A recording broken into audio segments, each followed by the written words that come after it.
Hello, welcome back my YouTube channel में आपका स्वागत है। तो मैं आपको एक फिल्म दिखाने वाला हूँ, जैसा कि आप ये लोग क्रिएशन देख ही सकते हैं। इस घर का हालत आपको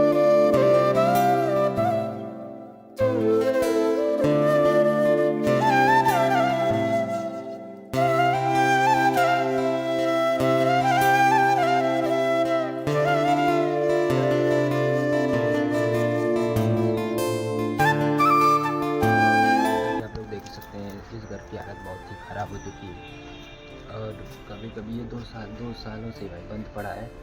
और वो रहा मेरा घर। और ऐसे भाई हमें सामने से आके बहुत ही डर लगता है। रात में भाई, रात में हमें बहुत ही डर लगता है इस सामने से घर में ताकने पे। आप ही लोग बताइए क्या किया जाए। तो वीडियो अच्छा लगा तो चैनल को सब्सक्राइब करें और वीडियो को लाइक करना ना भूलें। मिलते हैं नेक्स्ट